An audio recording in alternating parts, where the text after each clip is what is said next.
بسم اللہ الرحمن الرحیم۔ معزز خواتین و حضرات، السلام علیکم ورحمۃ اللہ وبرکاتہ۔ یہ گوشہ نشین معین کمالی آپ کی خدمت میں نشست نمبر 297 کے ساتھ ایک بار پھر حاضر ہے۔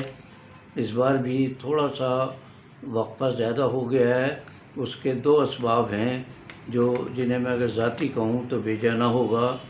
پہلا تو یہ ہے کہ مجھ سے پچھلے پروگرام میں غلطی ہو گئی کہ میں نے پروفیسر حسن اللہ اعظمی ازہری کے بارے میں پروگرام کیا، جبکہ میں اس سے پہلے ان پر ایک پروگرام کر چکا تھا۔ تو یادداشت آج کل ذرا ایسی ہے کہ بہرحال حسن اللہ اعظمی ازہری صاحب بہت بڑی شخصیت تھے، ان پر اگر دوبارہ پروگرام ہو گیا ہے تو اس میں کوئی حرج نہیں ہے۔ تو اس کا جو سلسلہ جہاں رکا تھا وہ وہیں چھوڑتا ہوں، اس لیے کہ پچھلے پروگرام میں مکمل تھا وہ۔ اس کے بعد دوسری بات یہ تھی کہ پچھلے دنوں الیکشن کی گہما گہمی تھی ملک بھر میں۔ عام انتخابات اول تو ہمارے ملک میں ہوتے ہی بڑی مشکل سے ہیں، پھر اگر ہو بھی جائیں تو ان کے نتائج پر جھگڑے ہوتے ہیں اور بے ایمانی، دھاندلی، بوگس ووٹنگ اور اس طرح کے الزامات، اور لوگوں کو ڈرانا، دھمکانا، لالچ دینا، کروڑوں روپے کی آفر کرنا، پیشکش کرنا، یہ سارے معاملات ایسے ہیں کہ جن کی وجہ سے کم از کم ہمارے ملک میں تو جمہوریت جو ہے وہ اس قابل نہیں ہے کہ اس کو اختیار کیا جائے، لیکن اس کے سوا کوئی اور چارہ بھی نہیں ہے۔ جمہوریت ہٹا دیں تو سیاسی یا فوجی مارشاء اللہ لگتا ہے، اور وہ حکومتیں قائم ہوتی ہیں جو عوام کی مرضی کے مطابق نہیں ہوتی۔ اگر مطابق کوئی ہو بھی جائے تو اس کی مدت زیادہ نہیں ہوتی۔ تو بہرحال یہ ساری چیزیں سامنے تھیں، تو میں ہمیشہ پہلے بھی کہتا رہا ہوں کہ مجھے جمہوریت پر کوئی زیادہ اعتبار نہیں ہے۔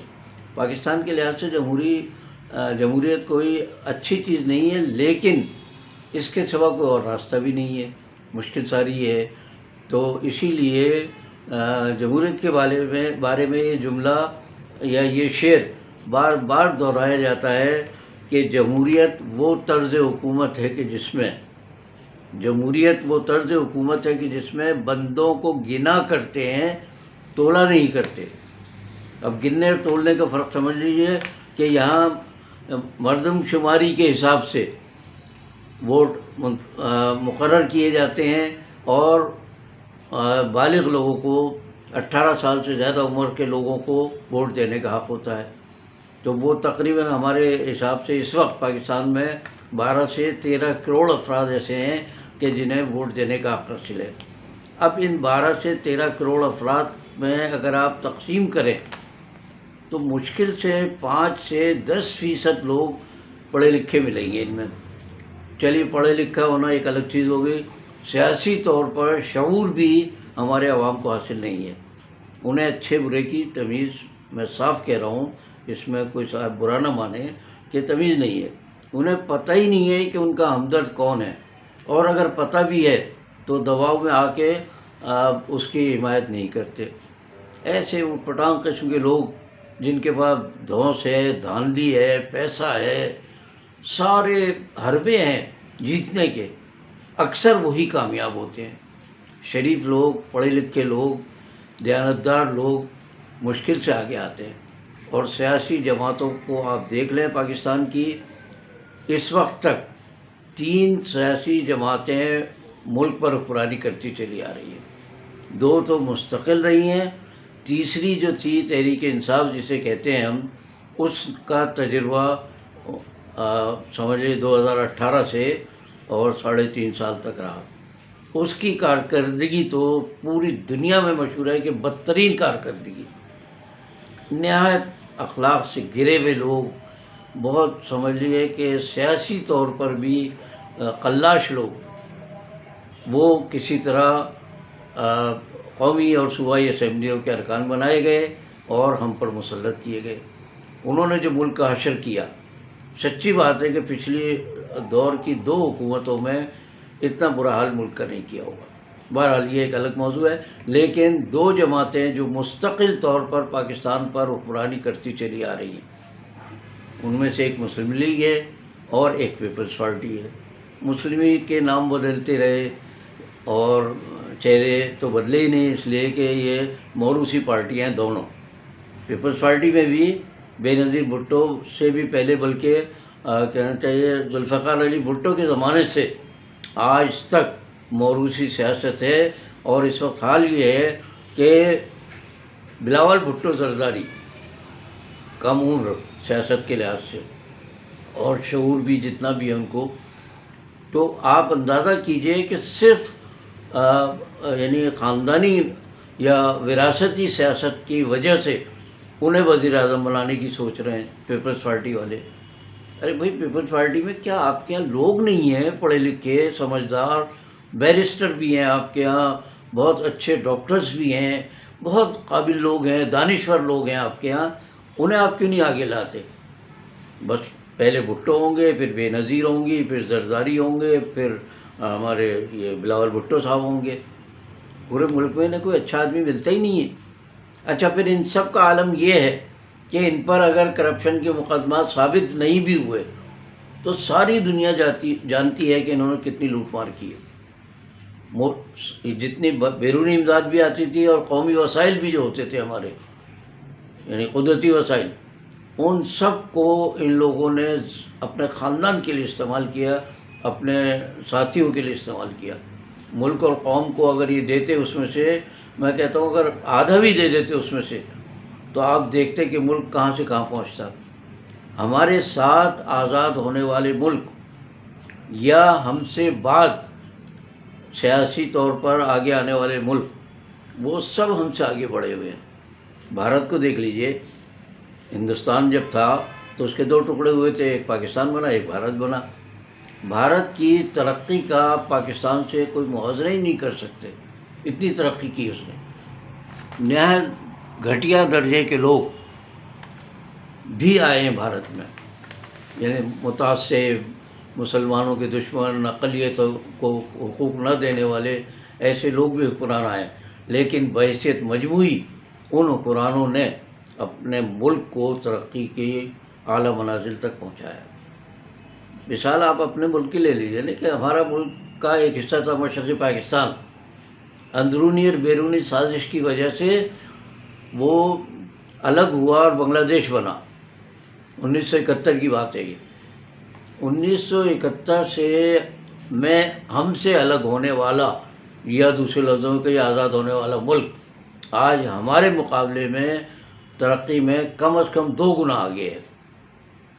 اور وجہ اس کی یہ ہے کہ ان ممالک کے جو سیاستدان ہیں، حکمران ہیں، وہ کھاتے پیتے بھی ہوں گے ذاتی طور پر، مال بھی کماتے ہوں گے، لیکن ملک پر بھی لگاتے ہیں۔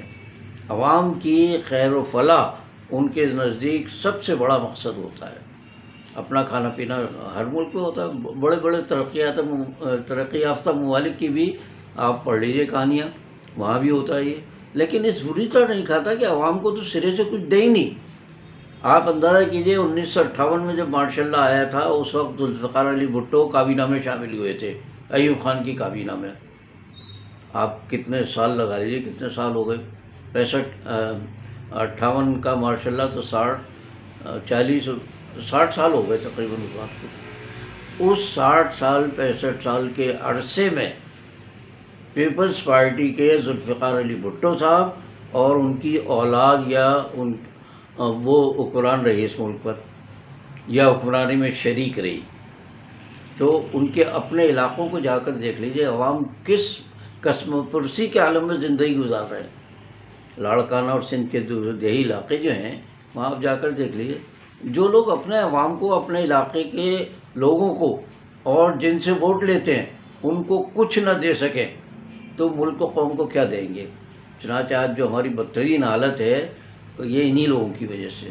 پھر آپ اور ایک بات اور دیکھیے آپ کہ جاپان جو ہے وہ جنگ عظیم دوم میں تقریباً تباہ ہو گیا تھا، جرمنی تباہ ہو گیا تھا، لیکن اس جنگ کے بعد سے آج تک ان 2 ممالک نے جتنی ترقی کی، اور جاپان نے خاص طور سے معاشی ترقی، اس کی مثال نہیں ملتی۔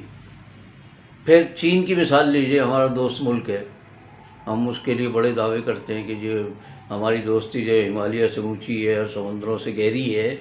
تو بہرحال کوئی بھی ملک ہے وہ دوستی اور دشمنی اگر کرتا ہے تو اپنے مفادات اس کے زیادہ عزیز ہوتے ہیں. جس سے دوستی کر رہا ہے اس کے مفادات کی اتنی زیادہ اہمیت نہیں ہوتی ان کے نزدیک. لیکن بہرحال چین ہمارا دوست ہے، اس لیے ہم اس کے زیادہ وہ نہیں کر سکتے تنقید اس پر. لیکن چین جو ہے 1948 تک وہاں کی قوم افیم کی عادی تھی، پوری قوم. افیم کا نشہ ان کا بنیادی نشہ تھا اور دھت رہتے تھے وہ لوگ. پھر جب ماؤ زیدونگ وغیرہ آئے اور انہوں نے انقلاب برپا کیا، بلا شبہ انہوں نے لاکھوں آدمی مارے ہوں گے اس میں. لیکن آج چین کو دیکھ لیجئے کہ امریکہ اور برطانیہ اور جتنے ترقی یافتہ ممالک کہلاتے ہیں ان سب کی ٹکر پر ہے سب، بلکہ ان سے آگے ہے چین، سیاسی طور پر، سیاسی شعور کے طور پر بھی اور معیشت کے لحاظ سے بھی.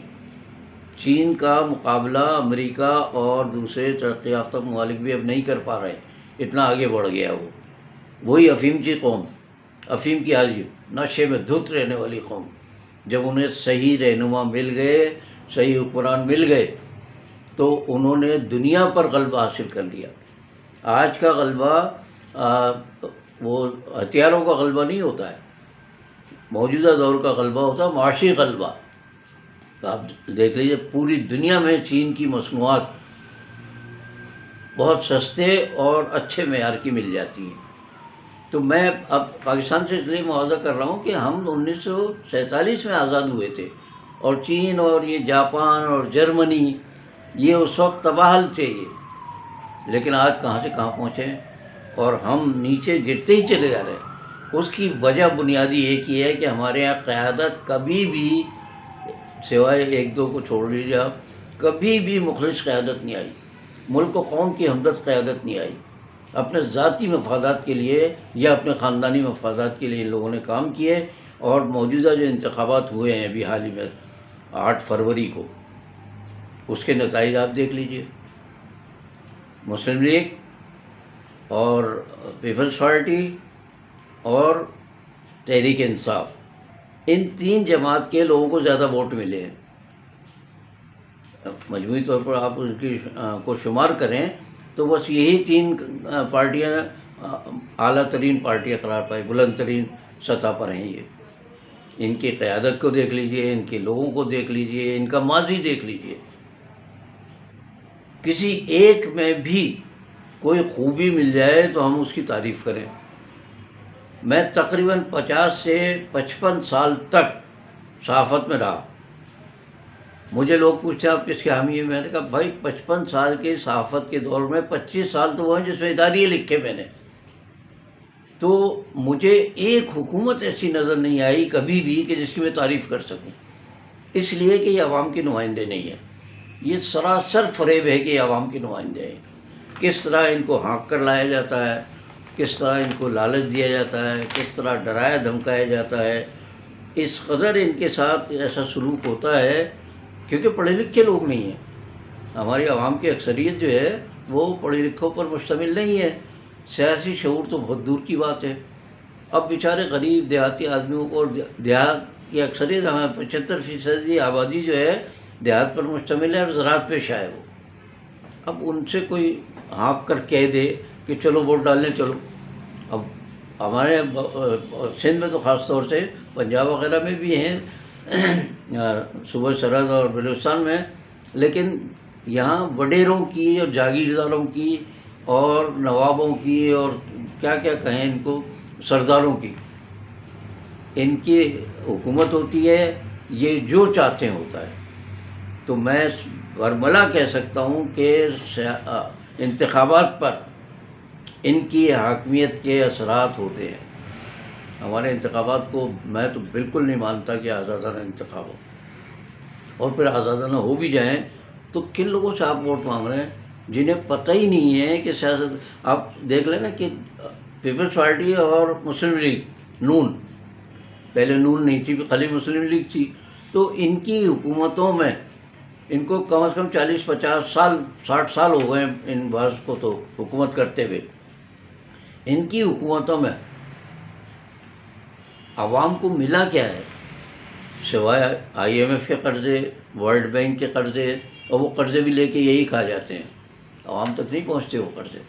اگر ان قرضوں ہی کا صحیح استعمال کر لیں تو شاید ہماری پاکستان کی تاریخ میں مجھے سن یاد نہیں ہے، ایک زمانہ صرف ایسا تھا کہ جب ہم IMF کے قرضے سے نجات حاصل کر چکے تھے، اس کے بعد تو ہمیں لینا ہی نہیں چاہیے گا۔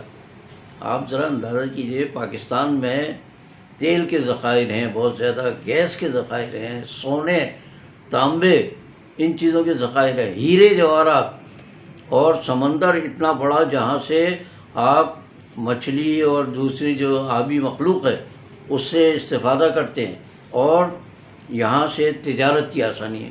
دنیا میں کتنے ممالک ایسے ہیں جن کے پاس سمندر نہیں ہے، وہ بحری تجارت نہیں کر سکتے، اور آپ کو پتہ ہے ہوائی تجارت جو ہے وہ بہت مہنگی پڑتی ہے۔ تو ہمیں تو اللہ نے سمندر دیا ہے اور زرخیز زمینیں دی ہیں، ایک ایک چیز ہمارے پاس موجود ہے، اور ہم محتاج ہیں دوسروں کے۔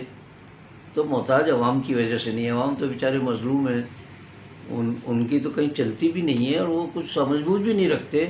آپ ایک چھوٹی سی مثال لے لیجیے، ایک شخص ہے غریب ہے بہت، اس کو اپنے اہل ویال کا پیٹ پالنا ہے۔ اب وہ 24 گھنٹے میں سے اگر 14-15 گھنٹے اپنے بچوں کا، بال بچوں کا پیٹ پالنے کے لیے محنت مزدوری کرتا ہے، تو اس کے بعد کہاں سے شعور آ جائے گا، کہاں وہ تعلیم دلائے گا، کیا کرے گا بچوں کو؟ کر ہی نہیں سکتا۔ ہماری آبادی کو یہ لوگ تعلیم یافتہ ہونے ہی نہیں دیتے۔ مجھے یاد ہے بلوچستان کے بارے میں ہمیشہ ہی کہا جاتا ہے کہ بلوچستان جو ہے بڑا مفلس ہے اور بڑا سمجھ لیں کہ مظلوم ہے صوبہ، یہاں پاکستان کے حکمرانوں نے ترقی نہیں ہونے دی۔ میں صاف کہہ رہا ہوں کہ پاکستان کے حکمرانوں کے علاوہ خود بلوچستان کے سرداروں نے کبھی اپنے ملک میں ترقی نہیں ہونے دی، عوام کو نہ شعور دیا نہ تعلیم دی۔ سارا پیسہ جو رائلٹی کا بھی اگر آتا تھا، گیس کی یا کسی اور چیز کی، وہ سارا اپنی ذات، اپنے خاندان کے لیے خرچ کر دیا۔ انہوں نے مشکل سے 5-10% انہوں نے خرچ کیا ہوگا اپنے عوام پر، تو عوام کی حالت وہی ہے۔ اور ان کو دیکھیے، ان کے بال بچے دوسرے ملکوں میں پڑھتے ہیں، اپنے علاقے میں تو رہتے ہی نہیں ہیں یہ لوگ۔ تو یہ ہو گئی بلوچستان کی مثال، یہی سندھ کی ہے، یہی پنجاب کی ہے، اور یہی صوبہ خیبر پختونخوا کی ہے۔ تو سچی بات ہے کہ یہ الیکشن، یہ سیاست، یہ جمہوریہ ہمارے ملک میں تو کم از کم بالکل فراڈ ہے، بے ایمانی ہے۔ اس سے عوام کو آج تک کوئی فائدہ نہیں ملا۔ اس گفتگو کو انشاءاللہ اگلی نشست میں بھی جاری رکھا جائے گا۔ اس وقت کے لیے اجازت چاہتا ہوں، باقی بشرط زندگی باقی۔